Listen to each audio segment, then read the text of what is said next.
Shanti. My humble prostrations at the lotus feet of Sri Guruji, Gurudev, all the Kriya Masters, all the sages and saints, and I bow to all of you. Especially bow to Sri Guruji to think through me, speak through me, and act through me. Jai Guru.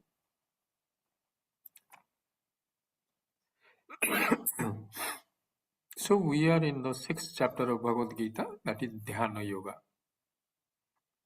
And few of you who could see or watch the video of Sri Guruji, which Deepak Baba was just playing before this hour talk, satsang, Guruji is talking about dhyana. So he was saying sitting in Tapaloka. Where is the Tapaloka? Ajna Chakra. Ajna Chakra. Sitting in the Ajna Chakra, then you talk about Soham. So in the Sahasrara. So that is dhyana. And once you dhyana, then you got the jnanam. Jnanam is, what is that jnanam Lord Guruji talked about? That is through Swadhyaya. And then Ishvara Pranidhanani. Then you see the unity with the whole creation or the God. So beautifully Guruji is explaining that. So we were in the 6th chapter of Bhagavad Gita. So we have completed up to the 9th verse. 10th we will be taking it today. So from the first verse till the 9th verse, Lord was talking about called Bahiranga Sadhanani. Bahiranga Sadhanani means general discipline is sadhaka. The meditator should practice at all times. It's not that only when you are meditating, it has to be practiced at all the time. So he's talked about samatva, then self-confidence, self-effort, and self-conviction that I will be able to reach the ultimate jnanam or my true self. So that was there. Lord has talked about the 9th verse. From the 10th verse now, which we are going to take today, from 10 to 15th verse, Lord is talking about Antaranga Sadhanani. Antaranga Sadhanani is specific practices one has to follow just before meditation. It's not meditation itself. It is specific to the meditation. That means it is just prior to meditation, the practices which a practitioner should follow. So this is what called Antaranga Sadhana. So from the 10th verse onwards, Lord is talking about that. Before we go, because Lord is not given in a very specific order or very openly, he is not telling, but in between his verses, in between whatever he is saying, if we analyze that, he is talking about 8 steps in general. First, he is talking about the desa. Desa means this place where you should meditate. So that he is going to talk about it. That he has elaborately discussed. So we will look at it. So the place of meditation. Then also he is saying about that it should be clean. Saucha. That means it should be clean place. Okay. Then Lord is talking about kala. Kala means the time when one should meditate. Though he is not specific here. He has not talked about openly. But throughout Bhagavad Gita, if we do with other scriptures, so we know that what is the best time to meditate. The best time to meditate is early morning. Why early morning? Because whatever worries and anxieties was there during the daytime, after the sleep, it's diluted. They're not fresh in the mind. Their intensity has reduced it. That is one. Second thing, you have not started the day. So the anxiety, anxiousness, whatever comes with the engagement with this world that has yet to come in. So whatever was there now, it is waning, and whatever yet to come during the day, it has not yet started. So that is why that's called Brahma Muhurta. That is one aspect. Second aspect is also when the sun comes in, along with the sun, the whole universe goes to into almost like a Rajasic mode, except the owl or something like that. They go to sleep during the daytime. But otherwise, everybody gets into Rajasic mode. Automatically, the body gets into a Rajasic mode. So it's difficult to concentrate on the your point of focus. So it's difficult. That's why when the conditions are appropriate conditions is when it is not tamasic, when it is not rajasic, but in sattvic. So what has happened after when you get up from this sleep, when you are coming out, so your tamasic mode supposed to you are coming out of it. Initially, when you start practicing yoga or starting your meditation, so what happens? That time you may not be able to give up your tamasic mode, but it continues because you are struggling now to fighting against it because you feel like sleeping a little more, or you get, you are dozing off. But once you practice it, it becomes a habit with you because human being is an animal of habits. The moment you bring in the habits, the same mind which was rebelling against it, the same mind will now force you to work on that or adopt that, take it into your stride. So once you start getting up early, so what will happen? Automatically, abhyasa means continue for a pretty long time. Then what will happen? It become a part of you. You get used to it. So what will happen? You will be getting rid of your tamasic nature, and you have not started the day. So it is better that we don't look into the newspapers or our messages, so no negative things come in, because most of these messages or newspapers bring in the negative, because that's the news.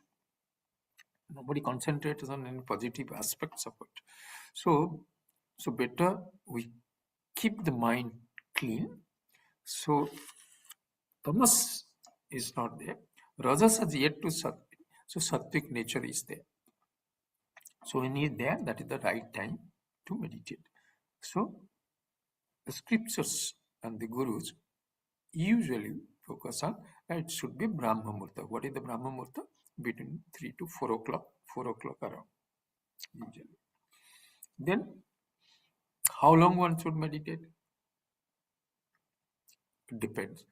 How long you can devote your time, how focused you are in life, what is the prime goal in life. Depending on that, how much you want to practice, you have to practice. Usually, initially, you go by your guru, whatever guru says, you follow it. But later on, depending on your own interest, which if you enjoy your meditation, you can sit longer, or a brief duration also you will do.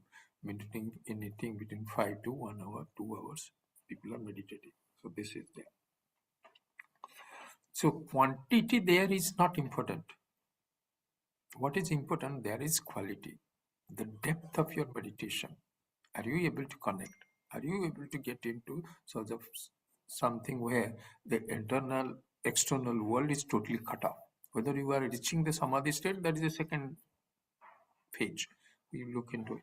But the first is whether I can shut it off, the world from me. So then you go inside. There was once a beautiful question in another satsang.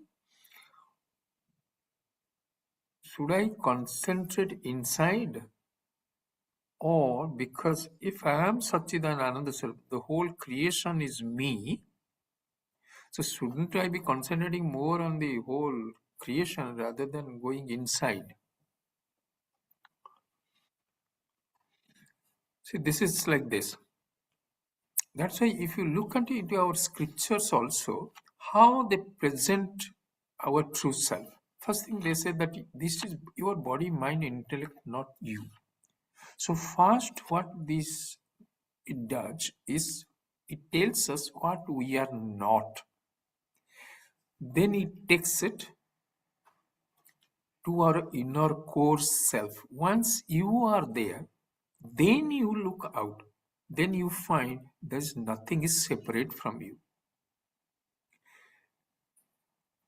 I'll just give an example. Just imagine the Atman is like all pervading, eternal, like a 5G spectrum. And your mobile, there is a SIM is there. Without SIM, it is not activated. It's not alive. It's not sentient. That means, in another word, your mobile. The moment you put the SIM, what the SIM does, so it connects you to this spectrum. Similarly, intellect in us, or the mind inside us, connects us to this Brahman. So from there, the I-ness is coming. From there, our mobile is getting activated, sentient. So now, how you will go? How if I want to know the 5G, somebody does know, so you go there you say, okay, so where from it is coming? It is coming from that chip. Because if you take that SIM out, so it is dead. So it is there. But is that 5G spectrum, which enlivens this mobile, is limited to that SIM? It's not. But for understanding, now you know. Once you understand it is, then from there you go to the 5G. So what this scripture is saying, you are not that SIM. You are the 5G. Similarly, you are not the Atman, or you are claiming that I-ness, ego, but you are that spectrum, that Brahman. So first you go in. So while you start the meditation, go in to the exclusion of your body consciousness, and mind becomes calm and quiet. It cooperates with you, and once that concentration comes, automatically it will spread, because that's what you are. You don't have to do it, the focus, because you are that. You don't have to do anything, because there is nothing there you have to do, and there is no instrument for doing as well. So this is what it is. So this is Desha, Kala, then Asana. He's going to talk about the asana, sitting posture. We will go in this. There is an asana is there in the 11th chapter. So we'll go into detail. What should be the asana? Asana, but remember, asana is not only the seat on which you are sitting. Asana, that is one asana on this mat or whatever you are using it to sit on it. That is called also asana. Second is asana, is the posture. What is the posture you have to take from meditation? That is second aspect of asana. The third aspect is that's called repose. Not only you pose, you repose. Now you have taken the meditative posture, but you are not connected. So in the third stage, what you do, your asana means you are now sitting connected. Connected to who? Your real self. So the moment you sit, after you are sitting, then when you lose track of your physical body, now your mind has expanded. It's not bereft of thoughts. So what happens? That is called also asana. This third aspect of asana. Guruji, in one of his talks, beautifully he is explaining this one. So this is asana. So we will look into this. This is Lord is going to discuss about it. So the third aspect is first is desha, then kala, time, then asana, then sorry, the posture. What posture you have to take? So that asana, the other aspect of asana, this specifically Lord is talking about it, that you have to your body and your head and your neck should be in straight line. So we will see that. Sorry, just the posture. Then he is talking about pranayama. Pranayama is your breath control.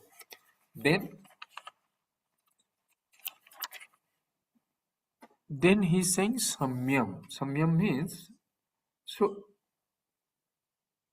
who knows about this samyam? Anybody who can you explain who is samyam? We have discussed, I think, this one. No?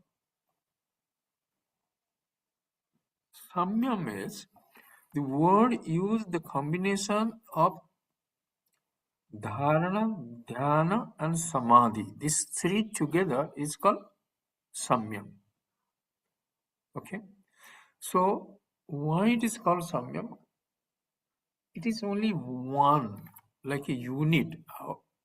In our Ashtanga Yoga, in Patanjali's Yoga Sutra, when he's talking about yama, niyama, asana, then pranayama, pratyahara, dharana, dhyana, and samadhi. Dharana, dhyana, samadhi, they are not techniques of meditation. That is the state one reaches. And this dharana, dhyana, and samadhi, in other words, is called samyam. That has been used in Yoga Sutra, Patanjali's Yoga Sutra. So that means your external focus of your mind on external objects of the external world is totally gone. So including your body consciousness, because body is external to you, it's matter. So that is gone. Then mind has also almost like it has dissipated, or it is in a state of arrested. So it's not there, almost there, or withdrawn completely. Because in case of dharana also, the mind is still there, because it is still thinking. Because it means, so there, but it has reached a sattvic state, sattva suddhi. So that stage it has reached. So once it is there, it is just goes between dharana, dhyana, and samadhi, depending on where it goes. And initially, just the grace of the guru is necessary to get into it. And once you get into it, then you practice more and more, so that with the blessing of your guru and God, without their direct, again, push, you will be able to go there. So that's why you will find, even after getting self-realization, people meditate more and more. Why? Because they want to be in that state all the time. Even when they are interacting with this world, their connection with their inner self is strong. It's not that they get again distracted by their ego. So this is the samyam. Then indriya nigraha, that is another issue Lord is talking about here. Indriya nigraha means how to control your sense organs. Mano nigraha, how you control your mind. Then buddhi nischaya. Buddhi nischaya is that your focus on your true self. Buddhi means into your jnanam. What jnanam you have got now? I am not this body, mind, intellect. I am this Satchidananda Sattva. That becomes drida, the buddhi nischaya. Then without any doubt, when you are also established, so that helps, that is a state where you are getting almost like in a samadhi. So that is the 8 stages, different aspects of meditation Lord is talking about. So we'll go into the verse 10th itself, then let's look at it. I'll just share the verse with you now.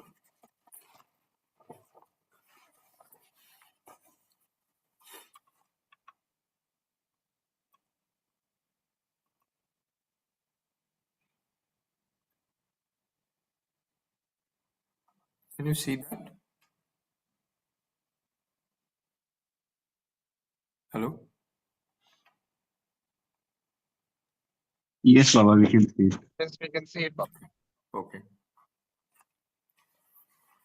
Yogi unjita satatam atmanam rahasi sthitah ekaki yata chittatma nirasira parigraha. So, the yogi, so let's look at the verse itself before we go on. deeply. He is a yogi. Who is a yogi? He is here in this context, he is a meditator. Adi Shankaracharya, he said, he is a meditator. Why he is explaining he is a meditator, but when you are talking about the yogi, yogi is coming from the verse, we'll come back again, please. From the Sanskrit word use. Use means to connect. So where is this connection is coming now? So one is use is to connect one thing to the other. So when you connect here, in this case, when we are talking of the dhyana and we are talking of the yoga, so it is from your individual self to the universal self or the Brahman. So that way, that is one meaning of yogi. Another meaning of yoga is also in Bhagavad Gita, it has been given yoga samadhu. That means getting into the state of samadhi is also yoga. So one yoga meaning is being united with either your true self or God self, you can say. And second is the state of samadhi. The third is also yoga is there. That like which Guruji and also sometimes say, I'm looking at you. You are looking at me. It is also yoga. That means, or you are looking at a thing, but you have not really concentrating your thought on that. So that will not be yoga. But when I look at you, you are looking at me, and there is some sort of a communication is going on. Then that is also called yoga. That means you are connected. So that's why he was saying, like you are looking at an object. It's not at a glance. You are looking at the object. That means you are connected now. You are saying, okay, it's an wooden one, or it's this sort of wood is there, this is polished is there. So, you really get into it. Your concentration, full concentration is there. That means that thought of the chair is now occupying your full mind. So that is also yoga. So yoga in three ways there. That is when you have a contact with any object or the person in the deep connection first. Second is yoga is also that knowing, getting connected to your true self or the divine self,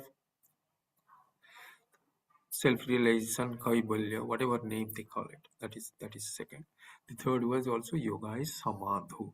That means getting into a state of samadhi. So here, Lord is talking, Adi Shankara says that you take it as a dhyani. What is saying?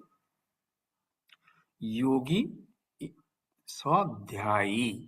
So he is just a meditator. Now he is not getting connected nowhere in it, but he is just trying to get into there. And yogi also, in the context of the 6th chapter, there are two kind of yogis the Lord has talked about. Who remembers this? Yes. Yes. Yes, Manohar. Jnana-yogena Sankhyanam, Karma-yogena Yoginam. Am I right? No, that is two types of yoga, but yogi. Yes, Aruruksha, yes. Yoga Yes. Ruda. Right. Absolutely. Thank you, doctor. So he's saying Aruruksha. Aruruksha means the person who is trying to get into dhyana. He trying to get a dhyani or yogi who is trying to get meditator. So he's the beginner. So he's called Aruruksha. And another is called Yoga Ruda. Yoga Ruda means he is now striding across yoga. That means he is a master in yoga. Yoga Ruda.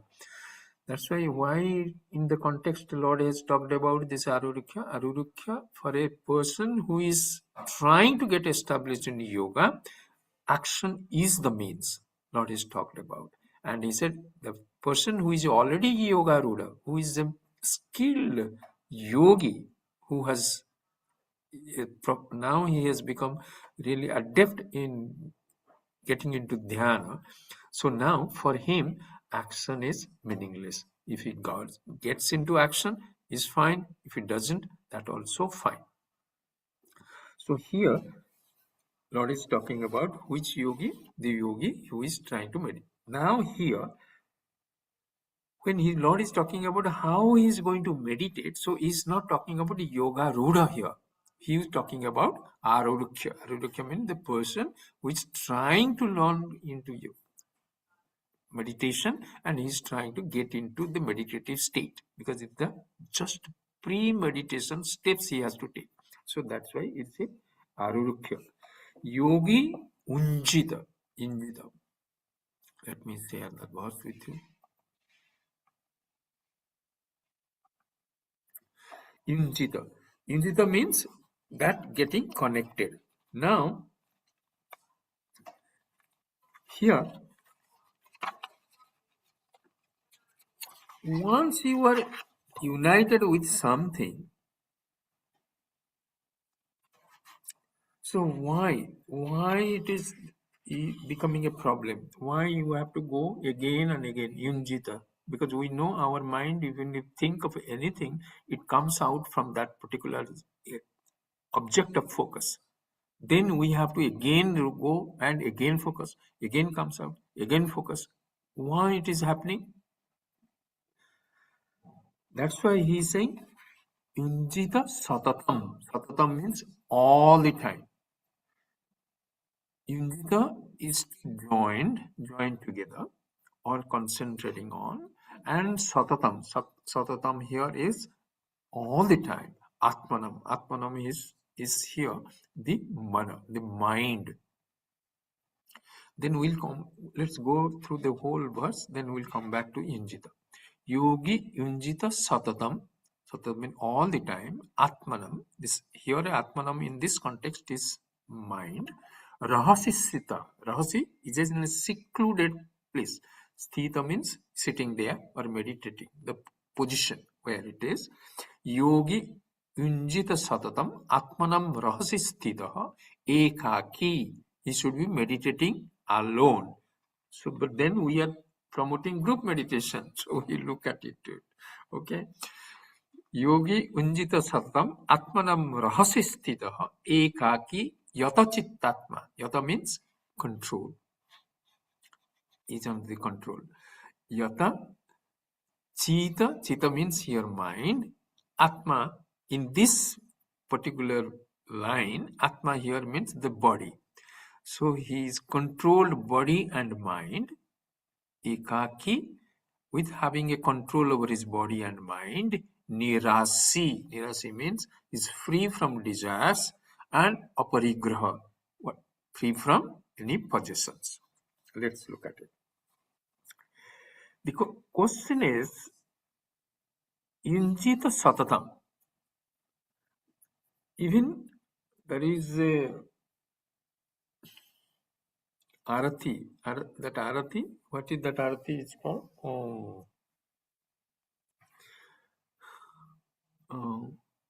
We last time in the Guru Purnima, which Arati song we chanted, Ajay Baba? Hmm? Yes, Do you Baba, remember? sorry. Which Arati song we chanted? That Krishna Arti, no? Jaya Jagadisa Hare. Yes, You yes, yes. remember? Jaya Jagadisa Hare. So there Yes, he yes. is saying, Tera he is tujhko arpan. offering, I'm offering Tera, myself to you totally. tera, And every day. tera tujhko. Huh? Yeah, tera tujhko arpan. That's what you mentioned. And Tera Tera tujhko Kunta arpan. Yes. I am giving you to you. I'm surrendering to you. So that is there. And every day the person does the arati. Every day he's saying, I am offering myself to you. So Dayananda Saraswati, Swami Dayananda Saraswati, one of his talks, he was saying, how many times you have to offer? You said yesterday I have offered myself completely. Now again you are coming back. Next day you are saying I am offering myself completely. So what was left again after you? That means you didn't offer yourself completely. So similarly, why it is happening? Why repeatedly we are doing it? Because our mind is very unstable. It's not stable. It's not focused on any particular thing. It goes from things to things. It goes from persons to person, as relation to relation, or to events to event. Why? Because we have an inherent feeling that I am lacking something. So we don't know what I am lacking. But there is a feeling of I lack. I am feeling incomplete. So what I do, I try to grab things. I try to get into relationship, thinking that this is going to make me full, make me complete. So that's why mind has been all the time it is doing it. So he knows. So he goes on jumping it. He's saying, Guruji is one of his talks. He's saying, why he is doing? Because why your mind is extrovert? Because your mind is extrovert. And mind, Guruji is saying, the mind, you can have the mind of five types of mind. 5 types of mind. The first is called Mudha. Mudha means it's a pura deluded mind. He cannot see anything in his true self. He always in a deviated mind. So he cannot see straight. Then Kipta. Kipta is mind is going all the places. Okay. Then, sorry. Then Vikipta. Vikipta meaning is still more extroverted. That means it's going all over the place. Everywhere in the world it's going. Vikipta. Then Ekagra is concentrated mind. One thing. One thing is thinking about one thing at a time. Ekagra. And Niruddha. Niruddha means it is not focused on anything. It's completely shut off from the other. So which sort of mind will be ideal for meditation? So it will be Ekagra and Niruddha. So from Mudha, the fact that we have come out from the Mudha, that means we are getting into Kriya, we have got it. Now we are practicing meditation, we are reading scriptures, we are hearing our Guru or from the scriptures, getting into satsang. When we are doing it, so it is no more Mudha. We know now what it is. We know our weakness. We know our strength. We know what is the goal in life. So we cannot say it's a Buddha mind. But why? Mind is at the time it's Kipta. That means it's going places and in objects, and Vikipta is going all over. That means it is now, Vikipta is mostly, it is mental. Mentally you are thinking of so many things. I can do it like a dream state. All where it is going. So Chitta and Vikipta are not ideal for meditation. But Ekagra and Niruddha are ideal. So how you do it? You can do only through practice. I'm going to meditate. I'm not going to allow any of the thoughts to come into my mind. Comes and take it out. Abhyasa, only through repeated actions. The mind only listens to one thing, is abhyasa. Repeatedly, if you tell it, it will do. And it will later on, it will force you to do that. So this is what we have to do is. So ekagra. Then another thing also, sometimes the mind also doesn't listen to us. Why mind doesn't listen to us? Then when we are trying to concentrate, we have to get into the thing. Why it is not getting into it? Because mind also knows that you have never, in your life, you have never stuck to whatever you have decided. Because mind is not only seeing you in this life, because this is the same mind which watch with you all through our different lives you have undergone. Are you getting it? How dangerous this mind is. Your body and whatever you are saying, I am Ajay and this is this life. But what about your mind? Mind is not of this life. It is going with you from all the lives you have undergone. Are you getting it? What fight you have on your hand. Yes, Baba. You're trying. Yes, remember. So the mind knows in your whole of the thousands of lives you have undergone, you have never listened to anything. You have decided, you have not done. So this also, even if you are saying, I will go to meditate, I will go to practice, you are not going to do it. And this you have not done it. So mind will say, okay, let me go and play football or look at cricket or something or the other. This is one. Second aspect is mind also is afraid also now. Because if you meditate, then you will be able to control mind rather than mind controlling you. Now mind is controlling you. Who wants to lose his grip over a thing? Mind knows he is controlling you. And once you have started meditating, there is a chance that you may be able to control your mind. So mind will never agree to that. Nobody will agree. So there is an internal fight as well.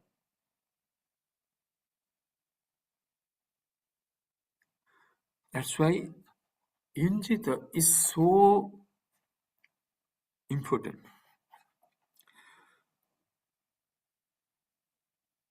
So what we have to do, we have to keep our focus. How we can then do it?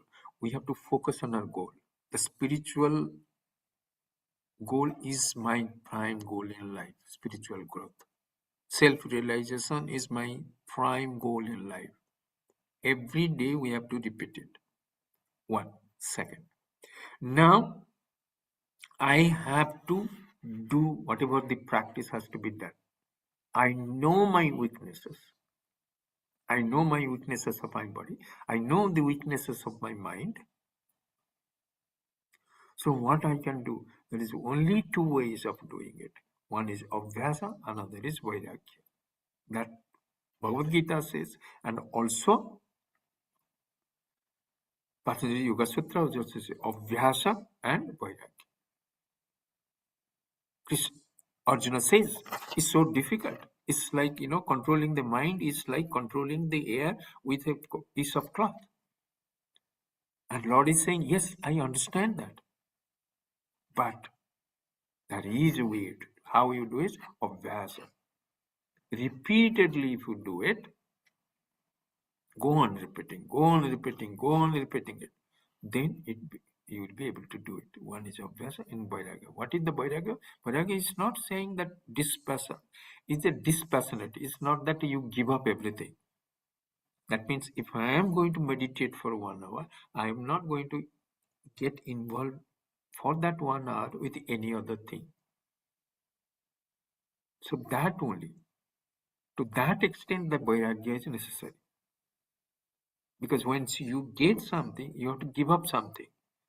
So what if I am to have the focus? So I have to give up my attachment to things of this. Any attachment to anything is also an obstacle in meditation. Even if you like a particular food or you like a particular relationship, you highlight it in your life.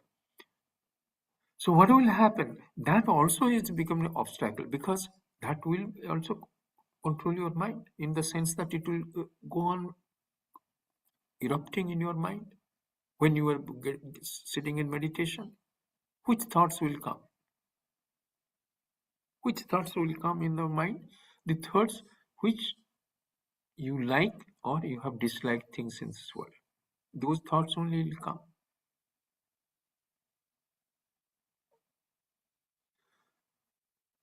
So if you like something or you dislike something, those are the thoughts that are going to come. So what you were saying, that means for my family or whatever jobs I am doing and all those things, I will not keep my qualitative relationship. Yes, relationship, but not possession. Those things should not affect. They should affect me because I'm together with the family. I'm together with my colleagues and my job, whatever I am doing it. But there is non-binding attachment. If I get it, it's fine. If I don't get it, it's fine. It should not bother me. That is one. Mentally, it should not.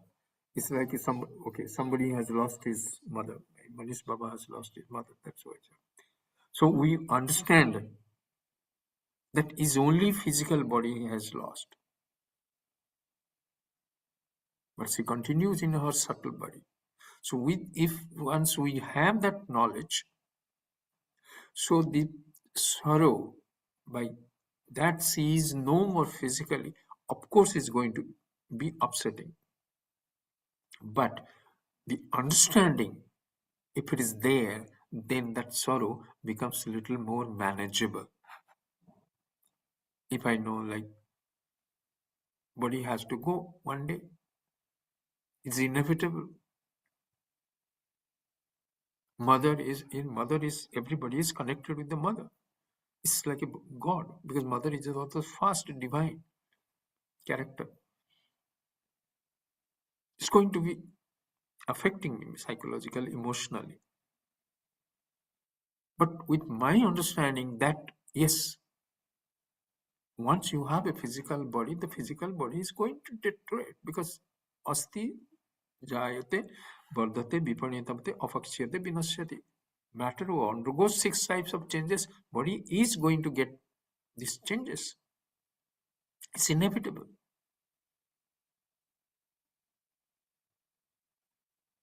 It's not that there will not be sorrow, that will not be emotional disturbance, but the subtle understanding behind that brings down the total focus on the sorrow part of it. This is one. Another thing also, how you also injita satatam, how all the time you will be able to get out of your likes and dislikes. Which thought is coming when I'm meditating? It's coming of the world. I'm not able to concentrate on my point of concentration. If the point of concentration is the Bhakya, that I am Satchidananda, that is there my focus. Or some Lord I'm keeping the focus on. So now the thought of the world is coming. So I'm meditating on God, the world is coming. So what I do? So you go in the reverse direction. What you do? You bring God in your worldly life. So everything now you bring Lord into it. Everything I'm doing it for the Lord of my Guru. Everything I am enjoying, I give it to the Lord, offer it to the Lord. So what will happen? So again, when I was meditating, worldly thoughts were coming. When I am doing everything outside, now I understand that I am doing it for my Lord. So which thought will again come? Again, the only God thought will come. But initially, we have to start the process. That everything I am doing, even if I am sending an email in the office, I am doing it for my Guru or for Lord, whatever Lord you believe in. There's a beautiful story is there. That's Girish Ghosh, if you know some of you. Girish Ghosh was a good disciple of Ramakrishna, but he was a brilliant theater artist and producer of theaters and all, and he was a heavily person addicted to drinks. So he was going to Ramakrishna for a very long time, and then he got initiated after a very long time of association. Once he is initiated, and it was a part of the initiation that whatever you take, you have to offer it to your Guru. So the evening came. So his desire for drinks came. Then, because Guru has said that you have to offer it to me before you take it. So he has to offer. Now, how, if for such a beautiful individual, he is going to offer these drinks? So he felt very bad. Then he came back to Ramakrishna Paramahansa. Then he said, Guruji, I'm through it. Now you take back your initiation. Ramakrishna Paramahansa said, how can I take it? It's not possible. He said, no, please, otherwise I cannot drink. No, you can offer my drink to you. No, I cannot. Ramakrishna said, if you are married, when a person is married, he's married. Later on, that person may get a divorce. But he can never say that I am unmarried. Are you getting the logic? So he said, you are initiated. Now it is up to you whether you want to listen to me or not. That choice is yours. But you cannot be uninitiated. So once we are initiated, once we have also told our Guru that I am going to practice, because fire ceremony, all of us, whenever we are got initiated, we have promised. Yatha sadhya kriya sadhayami. I am going to practice. Every day I am going to chant Ishta Mantra. Are you chanting? I don't know. Ask yourself. We have made a fire promise to our Guru in the presence of the fire. Aham pratyaya ishtamantram dasavaram japa karisye yathasadhya kriya sadhayami pratyaya. So once we start the beginning, do it. Abhyasa will only take us there. And how is the Abhyasa? Abhyasa is not, intermittently, today I meditated, tomorrow I will not meditate. Today I went to the group meditation, next time I am sick, so something will come. Abhyasa has been defined in Patanjali's Yoga Sutra as Satu Dirghakala Nairantara Satkara Sevita Druda Bhumi. Satu. Satu means is referring to the practice. That practice should be Satu, means indeed Dirghakala, for a long time. Not even 1 month, then you have left again after 1 month you come back. No. Dirghakala. Nairantarya. Nairantarya means continuously, without break. Dirghakala Nairantara. Then Satkara Sevita. Satkara Sevita means with devotion, with earnestness, with a positive attitude. Satkara Sevita. Satkara means you got to offer your devotion, your prayers, your gratitude. Satkara Sevita. Druda for me. How long? Still, you are not firmly established. So, how the Abhyasa is Satu Dirghakala Nairantara Satkara Sevita Druda Bhumi. For a long time, continuously,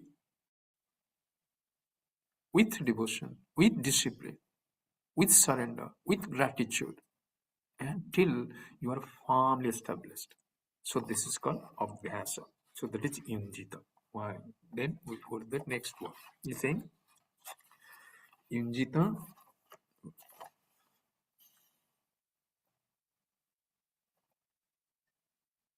Rahasi Sthita. Rahasi means secluded place. Where is the secluded place? You go to the where? So that means not a place where there is many people are there. There is chaos is there, sound is there. So where you then do it? At a calm, quiet place. In Adi Shankara says, where is Rahashi? Atman Karanam Rahashi Ekante Giri Guhado Sthita. Ekante Giri Guhado Sthita. That means in a cave, ekaki. One you do it, ekaki word is there, alone. So here you do it.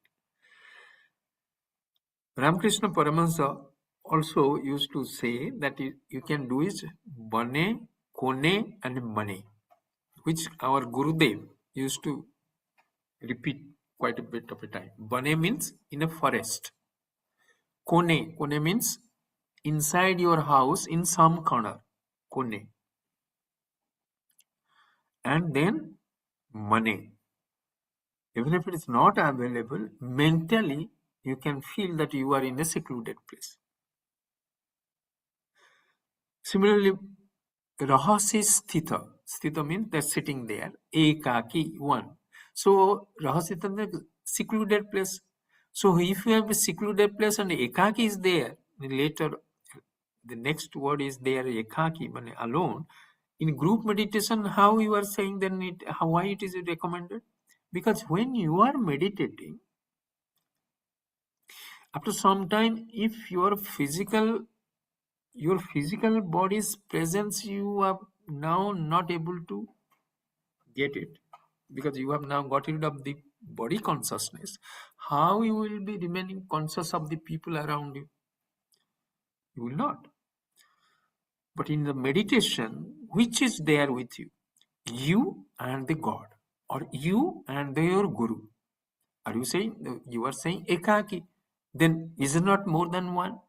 If the Guru and God is there, Guru and God, they are not separate from you. We also know that, correct? Satyam Jnanam Anantam Brahman. And that same Brahman, which is the reality behind the God and reality behind me, is this one and the same. So if God and Guru is there, that is okay, because they are your alter ego.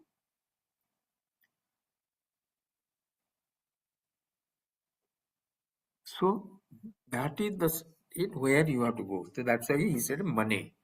Bane, kone, mane. That's what our Gurudev also has to say. Bane means either the forest or the kone in some secluded place, in your house, some corner. When it will be secluded? Only when you get up early, 4, 5 o'clock, others are sleeping, you take a place somewhere, that same place, every day you meditate. Because that place has also the bearing, and also because it should not be like Guruji was saying that you can meditate even in a temple, even if sound is there, because there the vibration of divinity is much more. So these are the places.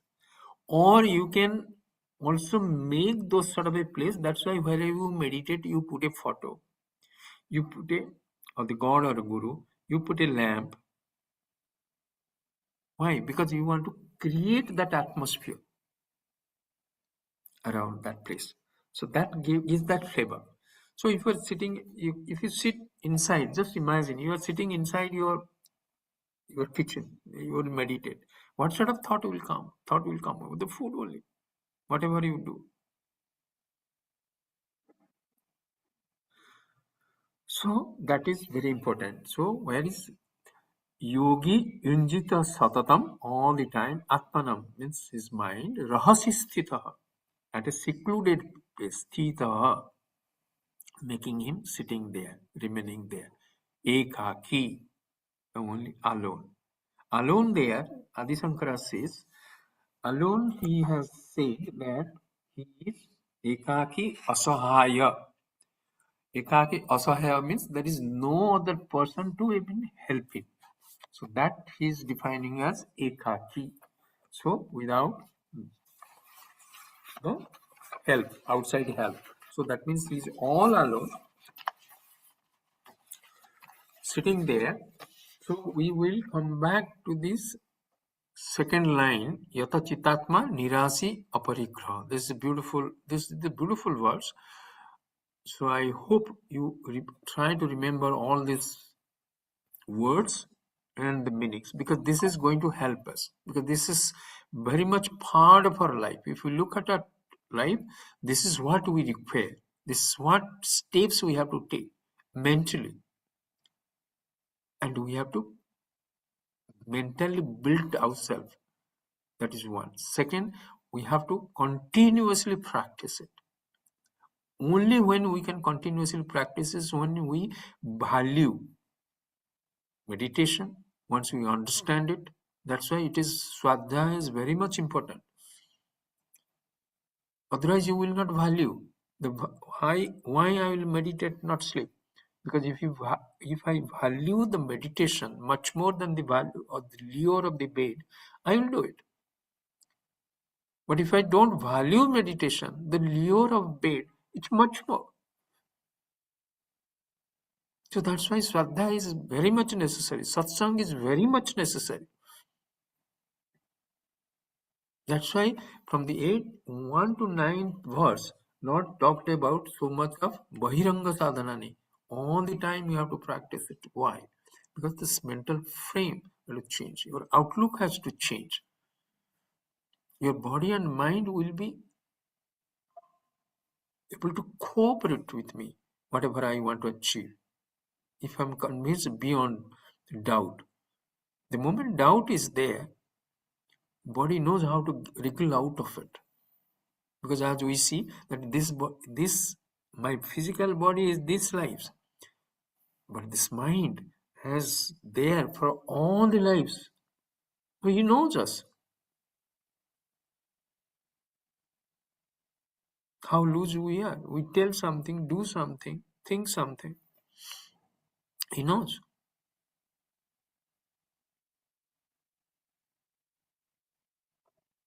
So we have a struggle at hand. But we have also the ability to win beyond doubt.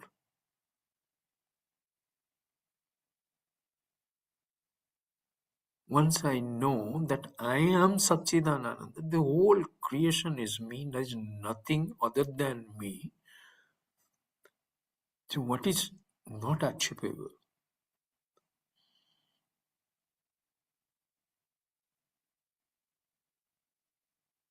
Which is limiting myself? My body, mind is limiting myself.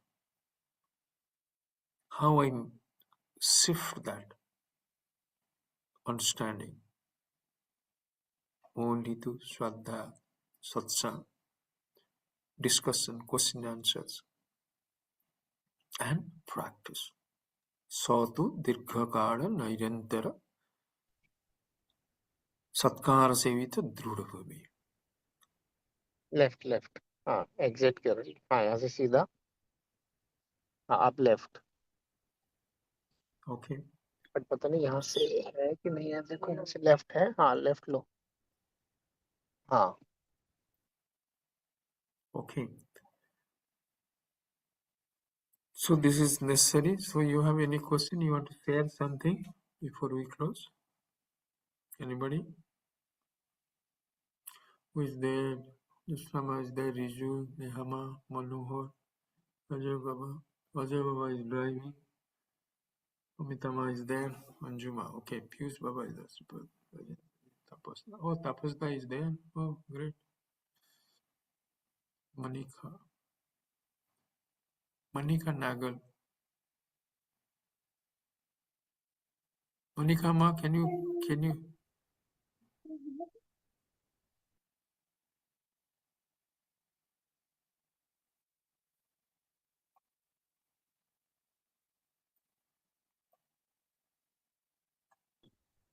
Oh, Manika Ma. Guru Adi Okay. Baba. Okay. Okay, Matari. Yeah. I wanted to say because I couldn't remember your face. Thank you, Ma. Thank you for joining. I'll answer. Thank you. Thank you. Thank you. How do you find? Is okay? Yes, I'm working and listening to you. Oh, okay. No problem. No problem. That's fine. That's fine. Okay. Thank you. So, okay, let's close our eyes. Let's have a small meditation. Keep your spine straight.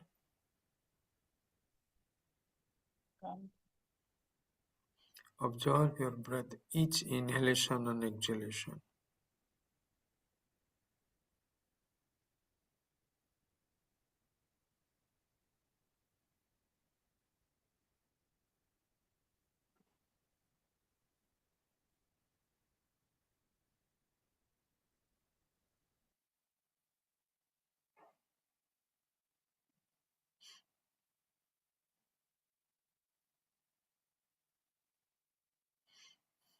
my association with my body, mind and intellect is so intimate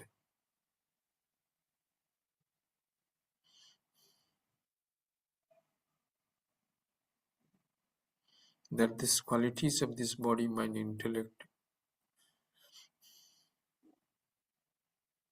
is imposed, superimposed on my true self.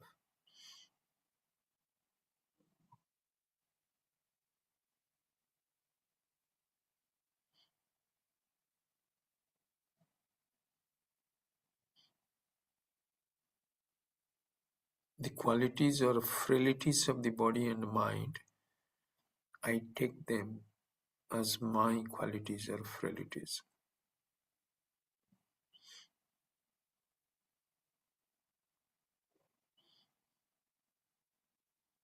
The strength and weaknesses of my vehicle is not the strength and weaknesses of mine. Similarly, the strength and weaknesses of my body and mind should not be indicative of my strength and weaknesses.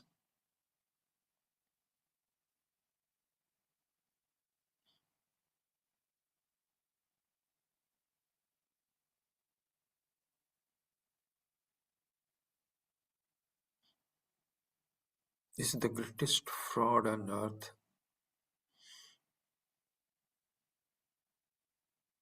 The ego, the imposter,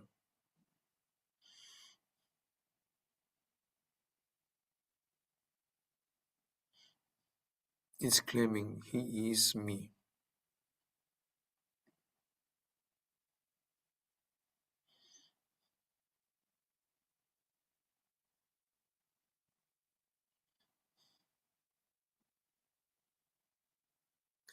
I have to get out of this self-inflicted misidentification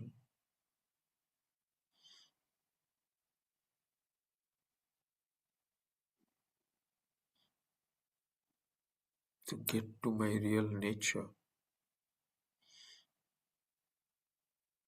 of Satyam Jnanam Anandam.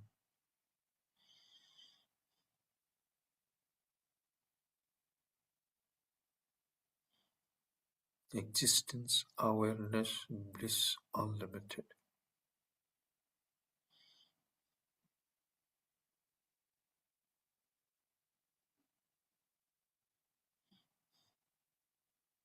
Let us pray to God and Gurus to bless us, be with us, guide us,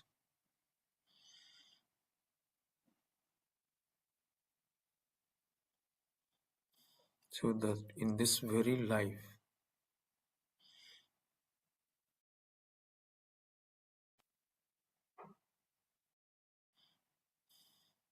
we can realize ourselves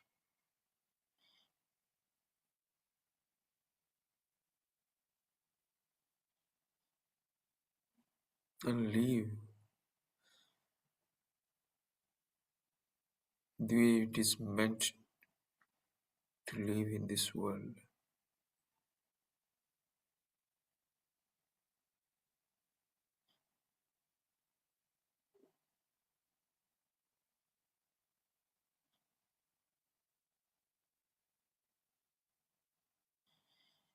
Not as a servant of the servant of the servant,